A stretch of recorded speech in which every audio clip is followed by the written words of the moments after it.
mo, ibig sabihin ng kalahati ng mga nanood, ikaw ang pumili. Anong feeling mo na ganun kalahati ang lamang mo sa mga ibang kakompetensya mo? Sobrang saya. Yes? Maraming salamat po. Ingat po kayo sa pag-uwi.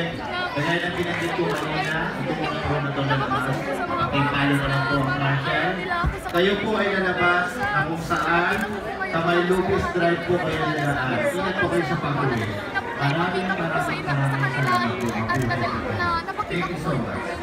Maraming salamat po sa lahat. Coach, what a comeback. You were bashed in the knockouts because a lot of people didn't approve of your choice. Anong gusto mong sabihin sa kanila na nanalo na si Jonah? Papasalamat na ako, no? Ganun talaga, opinion yun na tinirespeto ko. Pero kitang-kita nyo naman kung lalo ko pinapabata. Mapusay, pero marunong makinig. Hindi kailanman yung mayamang at hindi lang siya typical na direktera, napaka-consummate na bata. Kahit anong kantang ibigay mo sa kanya, kaya nang gawin. So, sobra akong proud ba. Pero this is a good comeback for you, ha, Sarah? Salamat po. Pero hindi ko po na-expect na mangyayari. Oo. Sobrang, wow. Sarah, anong difference? Marami ka nang napanalo na The Voice. Ano yung different nitong season na to for this winning moment mo? Wow. Sobrang amazed na ako sa season na ito ng Queen's Division kasi napaka-diverse, no? Na musicality ng bawat artist. Meron tayong operatic, merong babalad, pang-babalad, merong talagang texture ng boses.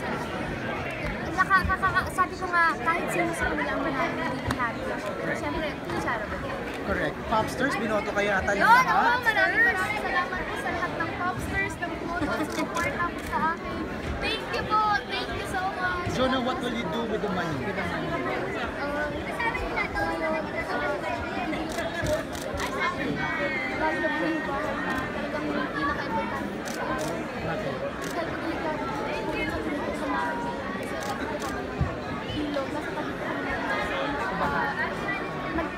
Thank you talaga ako kay Lord unang-una sa Panginoon ko na ako yung pinagkaloob niya ng ganitong title ko sa Pilipinas, sa buong mundo. Maraming salamat.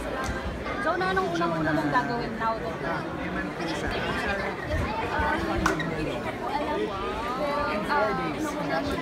mag-improve po kami ng pamilya ko. Sobrang masasalamatan namin ng todo po. Kami po nung bumabagyo, nung malakas ang hangin, nag-iisip kami ni Lloydie sa mga cinemas para po mapasalamat sa mga tao. Sobra akong makapaniwala na ganun pa rin ang suporta kahit na sama ng panahon. Maraming salamat. Back-to-back tong nangyayari sa'yo ng mga swerte, Sarah, ha? Bakit naman? Hindi, sobra lang po talaga akong so pleased. I think it's a birthday gift. Yes, napakagandang birthday. Sobra. Kiss ko na nga to para matapos na. Bakit mo sinasabi? Hindi, kasi yung mga mapapansin niyo yung mga eksena namin laging almost kiss, ganyan. Pero syempre, wala, biro lang yun. Biro lang yun kasi lagi kaming magkadikit na tapos pauli na lang. Sabi ko, kiss ko na nga to, Mami! Sabi ko, yun, wala lang, biro lang. Nakausap ko si Ma'am Sharo. Kinausap daw ni Ma'am Sharo si Mami Divine. At sinabi niya na, Mami, masusundan pa to, ha? Reaction. Why not po kung mabigyan ng magandang proyekto? Movie project na mas na-level up na nabagay pa rin po sa amin. Yung hindi pilit, yung buo sa puso namin gagawin pareho ni John Lloyd, then why not? What's next? After the movie and after The Voice, what's next for Sarah? Gagawa po ako ulit ng isa pang movie. Abangan niyo po yan, yung Filipino application ng Korean film na Describe. Okay, anong preparation mo for that? Mag-start pa lang po kami. Actually, nag-uunitan pa lang kami with Direk Joyce. Did you have to watch the original?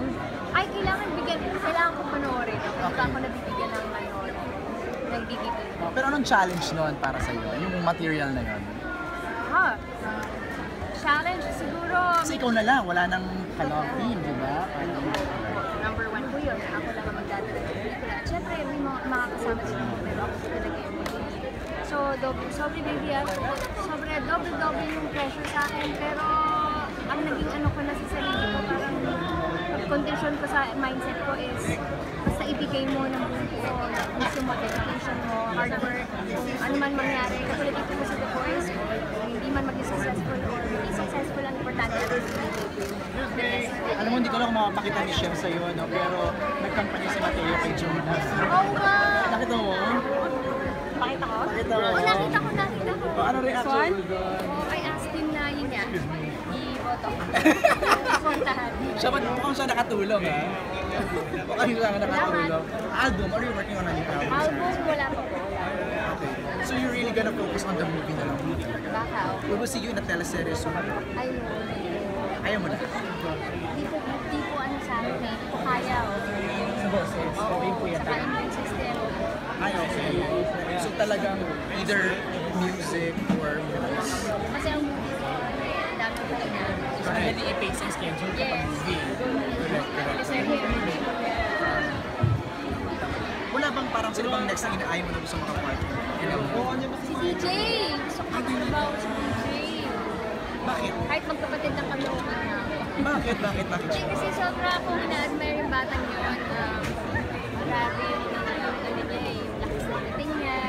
Mahusay, nakikitaan ko sa mahusay. At narinig ko rin ang mga mabuti ng mga bata. So, bakit hindi? Nakapag ka ba ng laluna?